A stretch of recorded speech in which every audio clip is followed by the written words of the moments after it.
আসসালামু আলাইকুম বন্ধুরা, তোমরা সবাই কেমন আছো? আশা করি ভালো আছো। তোমাদের সাথে আজকে একটা নতুন ভিডিও শেয়ার করতে চলে আসলাম। এখানে আমি কিছু নদীর চান্দা মাছ নিয়েছি, সাথে কিছু গুড়া মাছ আছে নদীর। তোমরা দেখেই হয়তো বুঝতে পারছো নদীর মাছ। অনেক সুন্দর ছিল মাছগুলো বন্ধুরা। এখানে আবার আমি আলু কেটে নিয়েছি,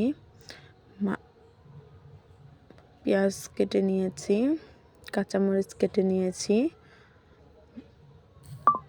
এখন চচ্চড়ি করব মাছগুলো। এর জন্য কড়াইতে আলু কুচি দিয়ে দিয়েছি, পেঁয়াজ কুচি দিয়ে দিয়েছি, সাথে মরিচ কুচি দিয়েছি। কিছু লবণ দিলাম, পরিমাপ মতো লবণ দিয়ে দিলাম বন্ধুরা। হলুদের গুঁড়া দিয়ে দিলাম।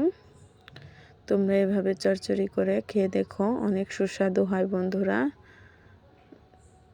আবার কিছু সজের গুঁড়া ও জিরা গুঁড়া দিয়ে দিচ্ছি। এখানে কিছু সজের গুঁড়া ও জিরা গুঁড়া দিয়ে দিলাম। সামান্য আদা ও রসুন বাটা দিয়ে দিচ্ছি। পরিমাপ মতো আদা ও রসুন বাটা দিয়ে দিলাম।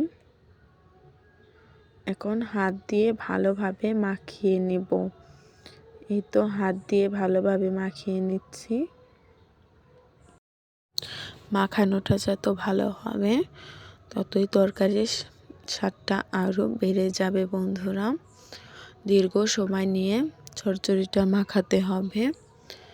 এখানে অনেক সময় নিয়ে চচ্চড়িটা আমি মাখাচ্ছি বন্ধুরা। দেখো, তোমরা হয়তো দেখে ঠিক পাবা যে দীর্ঘ সময় নিয়ে আমি চচ্চড়িটা মাখাচ্ছি। চচ্চড়ির মাখানোর সময় একটা স্মেল আসে, স্মেলটা অনেক সুন্দর বন্ধুরা।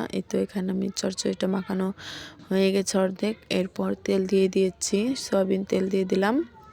এখন আবার চচ্চড়িটা মাখানো শুরু করেছি। অনেক দীর্ঘ সময় নিয়ে চচ্চড়িটা মাখাবো, যাতে হাতের মাখানোতেই অর্ধেক হয়ে যায় বন্ধুরা। এইভাবে আমি চচ্চড়িটা মাখিয়ে নিচ্ছি। অনেক সুন্দর হয়েছে তরকারির কালারটা, দেখো তোমরা হয়তো দেখে ঠিক পাচ্ছ। এখন আমি মাছগুলো দিয়ে দিচ্ছি বন্ধুরা। মাছগুলো দিয়ে দিলাম। আজকে শুধু আলু ও পেঁয়াজ দিয়ে চচ্চড়ি করছি বন্ধুরা। কোনো বেগুনও দিব না, কোনো মূলাও দিব না। এখানে নদীর মাছ যেহেতু, নতুন আলু দিয়ে ও পেঁয়াজ দিয়ে চচ্চড়ি করছি। মাছগুলো দিয়ে আবার আমি হালকাভাবে মাখাচ্ছি। মাখানোটা যত ভালো হবে ততই সুস্বাদু হবে বন্ধুরা। তোমরা এইভাবে তরকারিটা মাখাবা। তোমরা এভাবে একদিন চচ্চড়ি রান্না করে খেয়ে দেখো, অনেক সুস্বাদু হবে। এখন আমি চচ্চড়িটা সেট করে নিচ্ছি, পানি দিয়ে দিচ্ছি চচ্চড়িতে। চচ্চড়িতে আমার পরিমাপ মতো আমি পানি দিয়ে দিয়েছি। চচ্চড়িতে রান্নার আগেই স্মেল আসছে বন্ধুরা, অনেক সুন্দর একটি ঘ্রাণ আসছে বন্ধুরা। দেখো, চচ্চড়ির অনেক সুন্দর একটি কালার হয়েছে বন্ধুরা। এখন আমি চুলায় দিয়ে দিয়েছি চচ্চড়িটা, প্রায় বলক আসছে বন্ধুরা।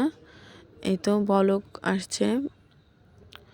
এইভাবে আমি অনেক সময় জাল করে নেব। দেখো, মাছগুলো কত সুন্দর দেখা যাচ্ছে। চচ্চড়ির কালারটা অনেক সুন্দর হয়েছে বন্ধুরা। ফুলভাবে বলক এসে গেছে। দেখো, অনেক পানি দেখা যাচ্ছে। এই পানিটা আমি শুকিয়ে নিব। এখন দীর্ঘ সময় জাল করতে হবে। আমি এখানে প্রায় 20 মিনিটের মতো ঝাল করে নিয়েছি। পানিটা একবারে শুকিয়ে নিয়েছি। টানা টানা চচ্চড়ি যেটাকে আমরা বলে থাকি গ্রাম্য ভাষায়, একটু নিচে পোড়া পোড়া হলে চচ্চড়িটার টেস্টটা যেন আরও বেশি হয় বন্ধুরা। এখানে আমি অনেক সময় ধরে জাল করছি। দেখো, পানিটা অর্ধেক হয়ে গেছে প্রায়। দেখো, পানিটা প্রায় আবার শেষের দিকে যাচ্ছে। তোমাদের সাথে শেয়ার করলাম। তোমাদের ভালো লাগলে বন্ধু হয়ে পাশে থাইকো। দেখো, চচ্চড়ির কালারটা দেখেই হয়তো তোমরা বুঝতে পারছো, আসলে চচ্চড়িটা অনেক সুস্বাদু হয়েছিল। ঝালও হয়েছিল, লবণও হয়েছিল, সব দিকে সমান হয়েছিল। চচ্চড়িটা অনেক মজা হয়েছিল আজকের। এখানে আমার চচ্চড়িটা প্রায় হয়ে গেছে। এখন আমি চচ্চড়ির কড়াইটা ঘুরিয়ে দিচ্ছি এক পাশে, যাতে লেগে না ধরে, চতুর্দিকে সমান হয়।